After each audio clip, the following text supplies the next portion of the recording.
Hello, my dear students. I hope you all are fine at your home as usual.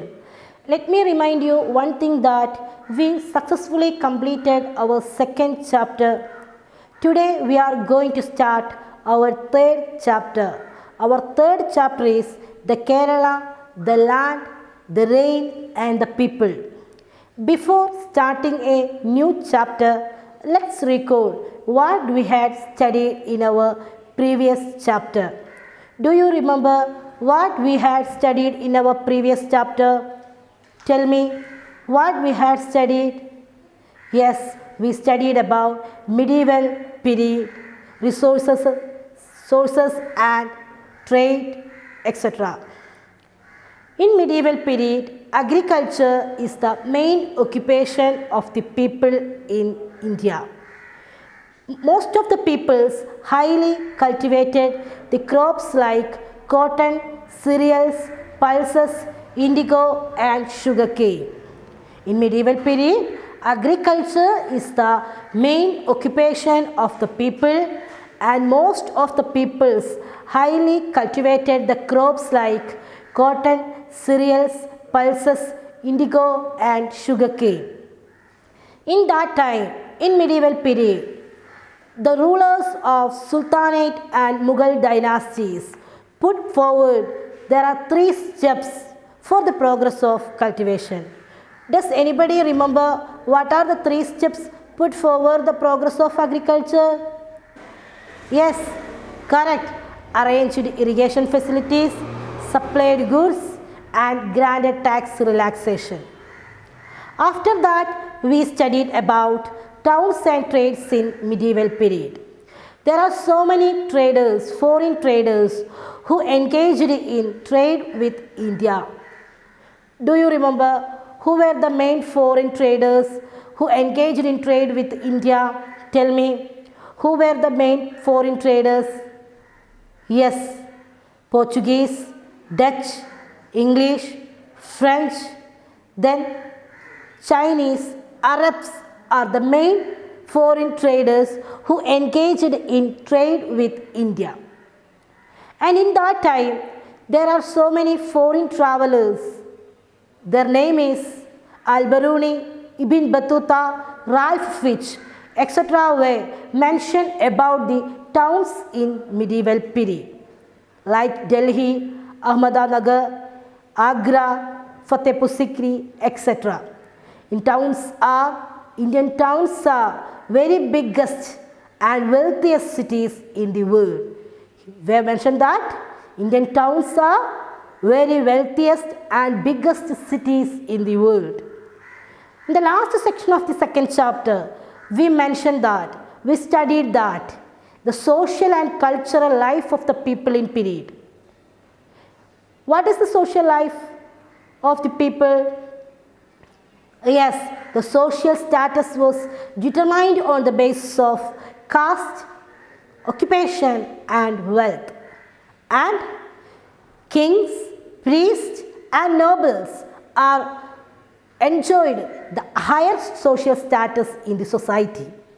At the time, the farmers, craftsmen are belong to lower social status in the society. At that time, in the medieval period, there are so many social evils like sati, child marriage, etc. were prevailed. These are the main contents we studied in our second chapter. Today, we start our third chapter. The third chapter is entirely different from previous chapter. Our third chapter name is the Kerala, the land, the rain and the people.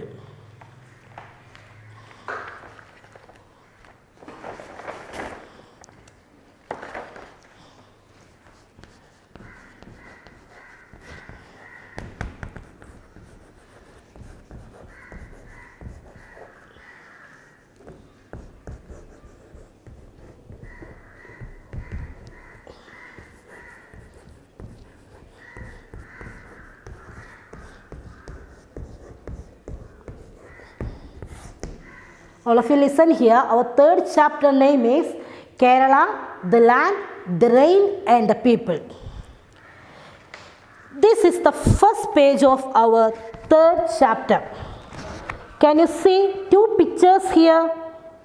Can you see two pictures? The first picture is the above picture is a coastal area. The second one is a marketplace. All of you look at this textbook. The first one is a coastal area. The second one is a marketplace. Can you see two pictures here? Look at here. Okay. Let me ask you one question. Have you ever visited in a market? Have you ever visited in a market? Yes, I think almost everyone visited there. Now tell me, what is the speciality of a market? What is the speciality of a market? Yes, it is a busy spot and crowded. It is a busy spot and crowded. Then we can see and buy many kinds of vegetables and grains. Then we can see and buy many kinds of vegetables and grains. Do you ever think that from where these items come? Do you ever think that from where these items come?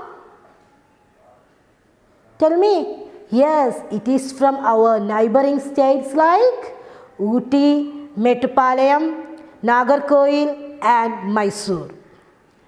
These are the items, these are the vegetables comes from our neighboring states. Not only vegetables but also some other flowers, cereals, etc. were imported from those places. Not only vegetables but also some other items like flowers, cereals, etc. were imported from those places. The lion's share of our staple food, rice, comes from Simandra and Odisha. The lion's share of our staple food, rice, comes from far off places like Simandra and Odisha. The most items like chili, coriander and pulses, etc. also comes from nearby states.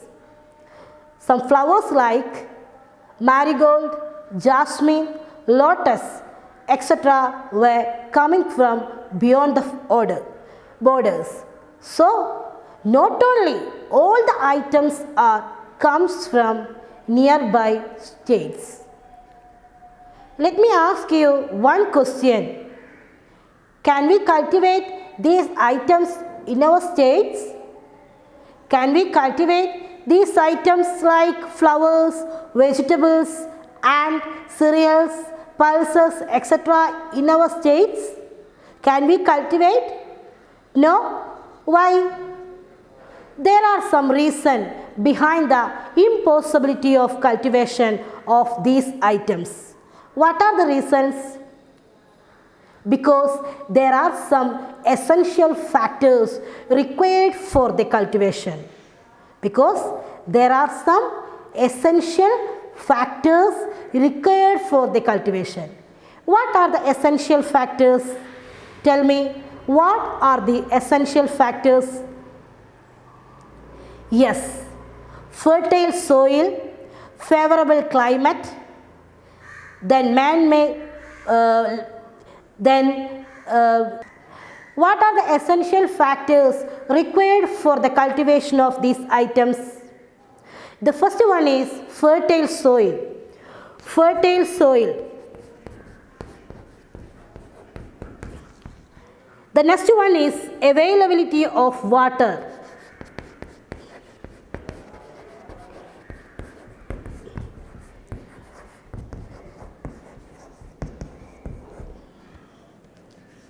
Third one, manpower.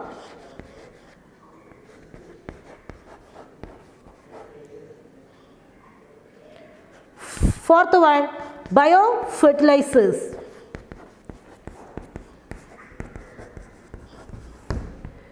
Fifth one, modern machines.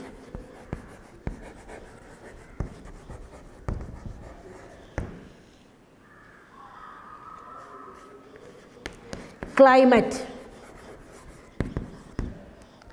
These are the main factors required for the cultivation of crops.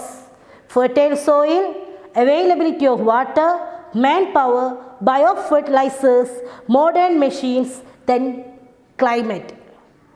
All of you take a notebook and write the question, what are the factors required for what are the essential factors required for the cultivation? What are the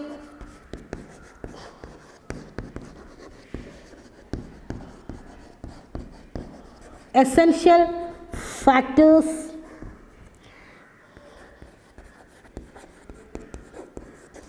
required for the cultivation?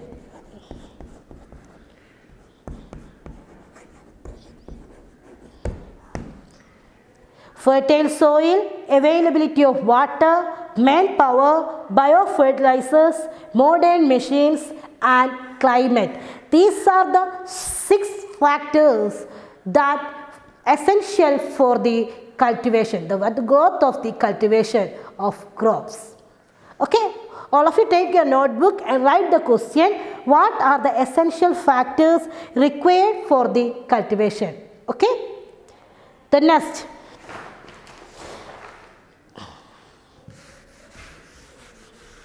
The comparison with our neighboring states. A comparison with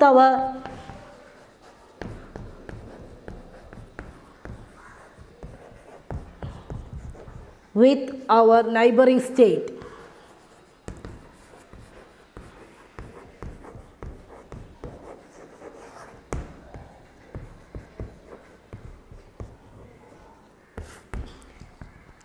In Tamil Nadu, one of the important lead supplier of Kerala, and it gives valuable agricultural crops in Kerala. One of the important Tamil Nadu,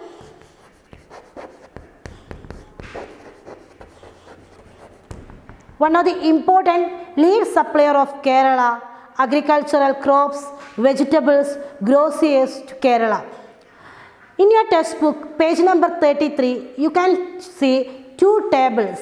The first one is the major soil types. The second one is availability of water. I just write on the board. The first one is major soil types. Major soil type. Kerala and Tamil Nadu.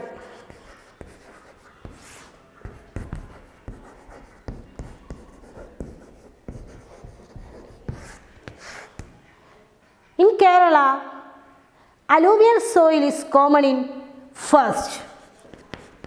Alluvial soil. Then, after the alluvial soil, secondly we can see laterite soil.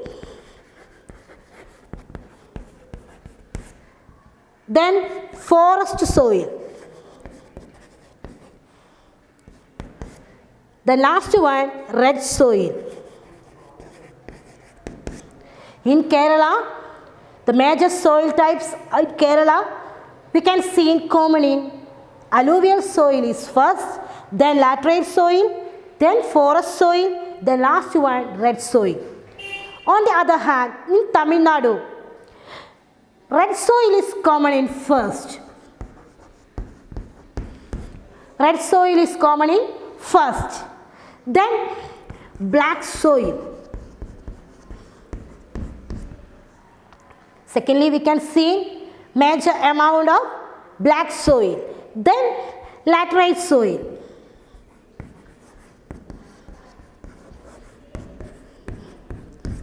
The last one, coastal alluvial soil.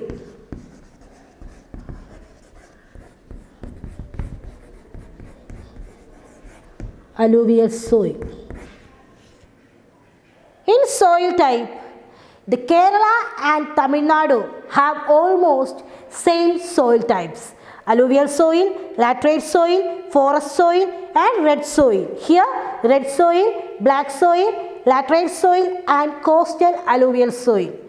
In Kerala and Tamil Nadu have almost same soil type. But alluvial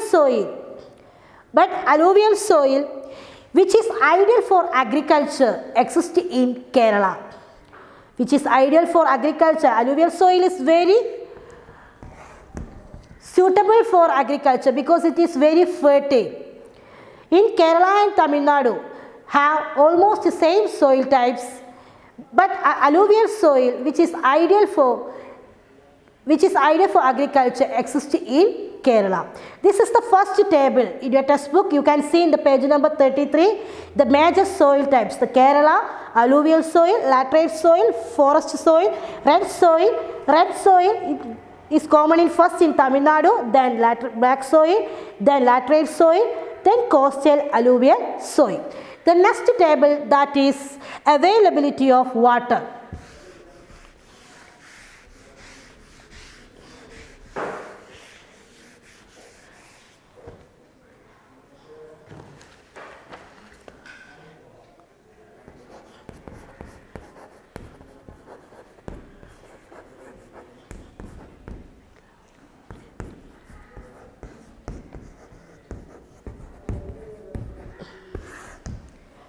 Availability of water. Kerala, Tamil Nadu.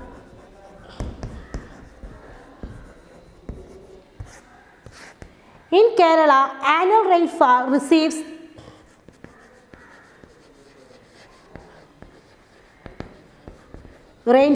is 300 centimeter.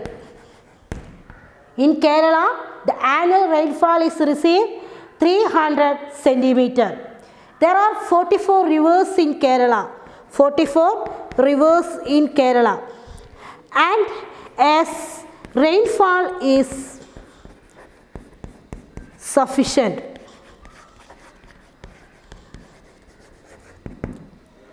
In Tamil Nadu, annual rainfall is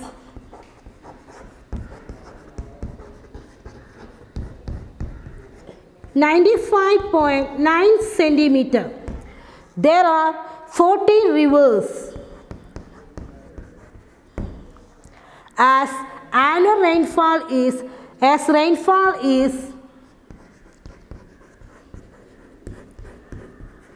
scant.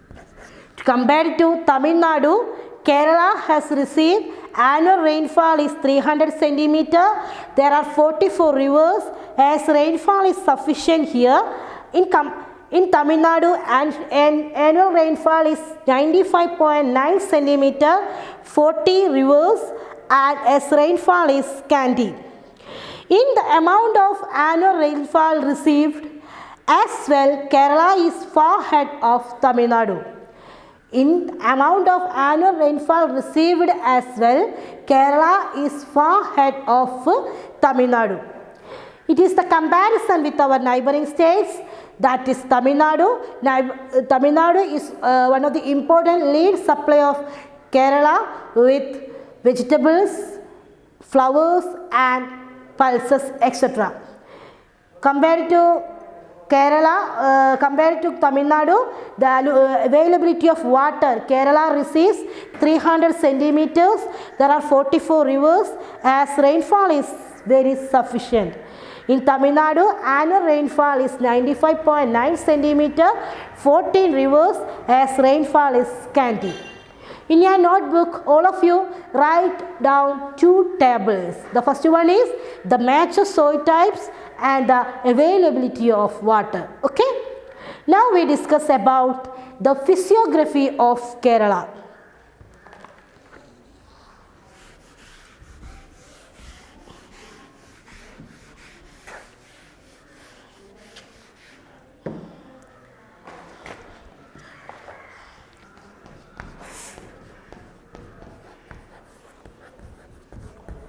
Physiography of Kerala.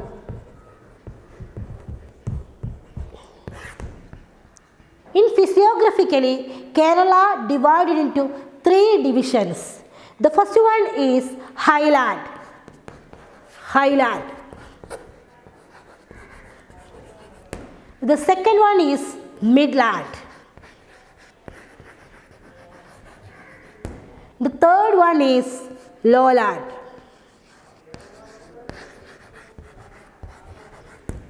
In physiographically, Kerala divided into 3 divisions. The first one is highland, the second one is midland, then third one is lowland. What is highland? What is midland? And what is lowland? Does anybody answer what is highland? Highland is above. It is the very highest areas of the region. That is, highland is above 75 meter from the sea level. Above 75 meter from the sea level. Above 75 meter from the sea level. From the sea level. Then, what is midland? The 7.5 meter to 75 meter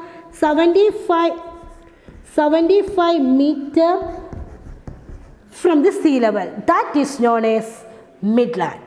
The last one, that is lowland. That is below 7.5 meter from the sea level. Physiography of Kerala is divided into 3 divisions. The first one is highland, the second one is midland, the third one is lowland. Highland is 75 meters from the sea level, above from the sea level. Then midland is 7.5 meter to 75 meter from the sea level. Lowland is below 7.5 meter from the sea level. Each physiographic divisions have certain peculiar features. Okay? Each physiographic divisions have certain peculiar features, and also each physiographic divisions have its own cultivation, its own varieties of crops. Okay? The Kerala's physiography can be divided into 3 physiographic divisions: highland, midland, lowland. Today I just finishing this class. Here the last section of this class, highland, midland, lowland. Today in this class I just start our chapter, the Kerala, the land and the rain.